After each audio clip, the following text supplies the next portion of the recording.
Hey guys, good morning, good afternoon, and good evening, and welcome to Wake Up Wednesdays. So, wake up.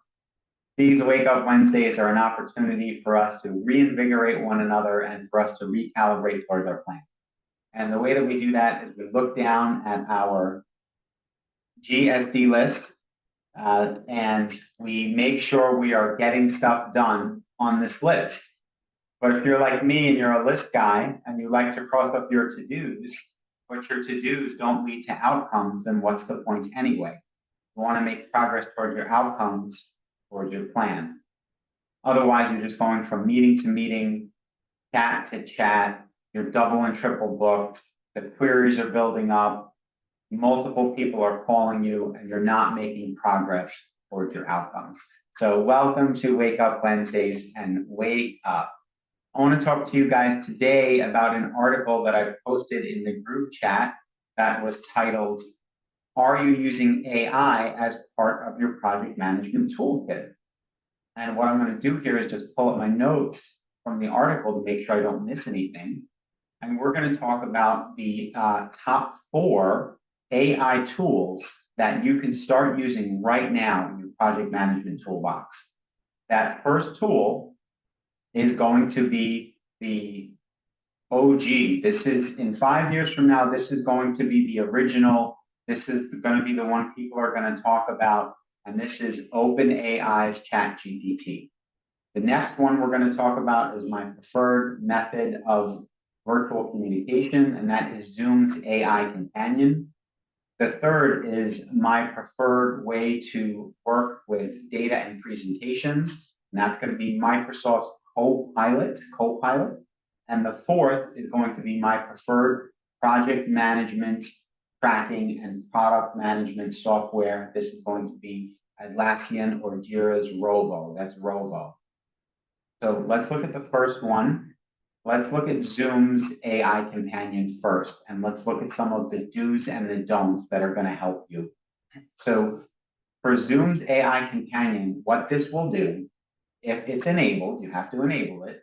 Your administrator can enable it, or if you own your own account like I do, you can just enable it yourself. Imagine a scenario where you have a big meeting and it's more of like a workshop or a seminar. There's over 50 people in it. There's a lot of interaction. Someone at any point can interact with the AI and it'll automatically summarize what they've missed in the meeting, what's happening in the meeting. That is a definite value for the meeting. That's one way you can use it. Another way you can use it is by at the end of the meeting, having it give you an automated summary of what happened in that meeting.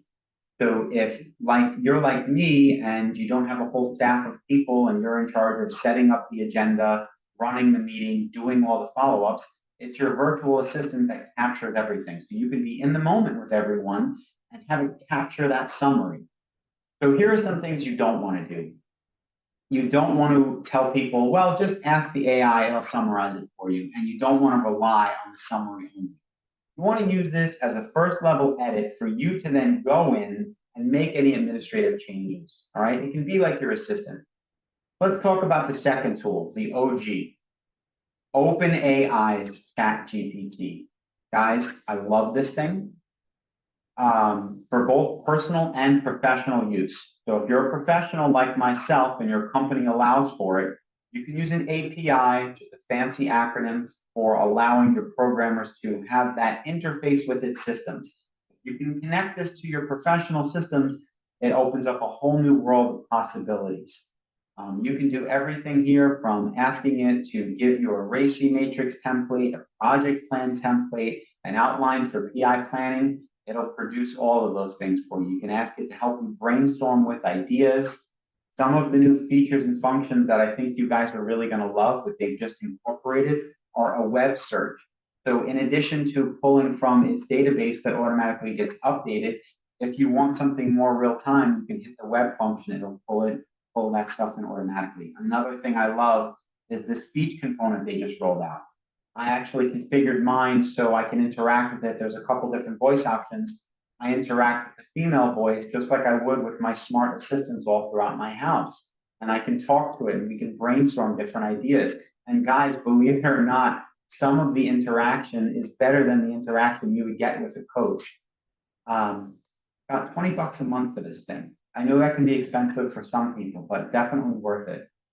So some things you want to be careful of. If you do hook up ChatGPT to your professional, to your corporation setup, be careful of sensitive or confidential information. You really want to ring fence that stuff.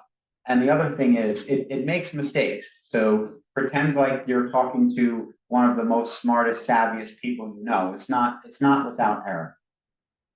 The next thing that I am super excited about that they rolled out in Teams 24 this year, I'm talking about Atlassian Teams 24, was Jira's Rovo for task automation and task management.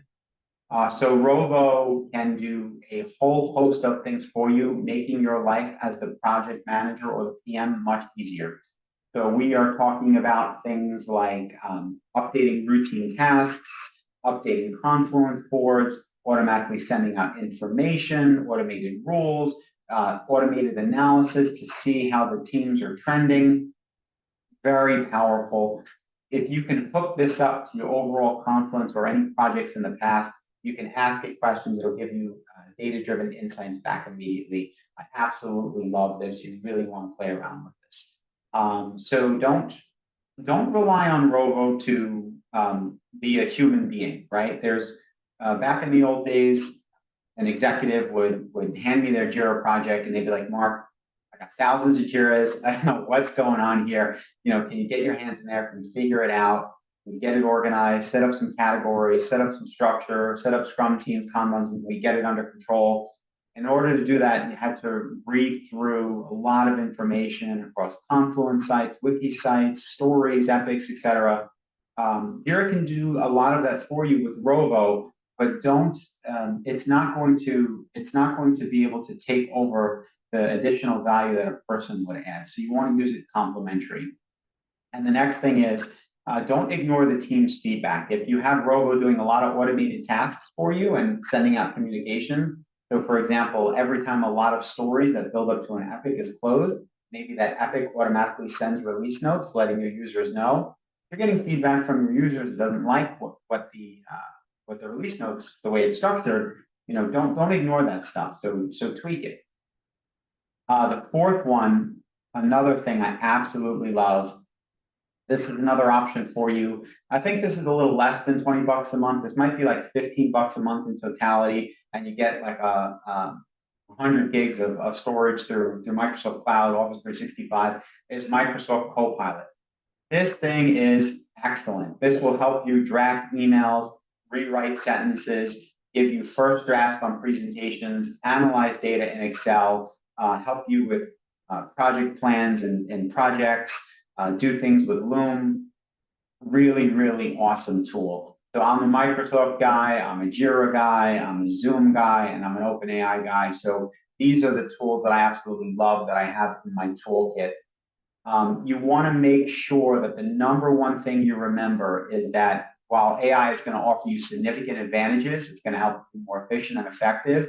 It is to complement, it is not to replace critical thinking, it's not to replace people. And what I like to say is that you are not going to lose your job to AI. You're not going to lose your job at all. But the person that knows how to use AI that's doing the same job as you will be more efficient. So if you could have a tool that makes you more efficient for a couple bucks a month, you should definitely use it. So what's your call to action? Call to action is three very simple things. Number one, just download these tools and start playing with them in your personal life. If your company doesn't allow for it, and get familiar. If they do allow for it, start using it. If your company has something proprietary, start using it. Don't wait. Number two, use this as a first draft only.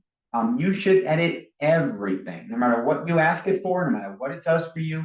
It is to give you a first level draft for you to edit. And number three, very important, just like you're going to edit, when you're working within a team, especially in Jira, when you're using Rovo, you're going to review the results as a team, and then you're going to decide forward. So it's to complement. All right, guys. So let me just close my notes down here. And thank you so much for the opportunity to think about using these 4 additional tools to add to your toolbox and using artificial intelligence as a PM. And I hope you appreciated this opportunity. I hope you use these tools. If you have any questions about how to use the automation, how to hook up the APIs, how to set up some of this stuff to get yourself going, please feel free to give me a call sometime. I would love to help you. I'm passionate about this stuff. And until then, hustle harder, and I'll talk to you soon.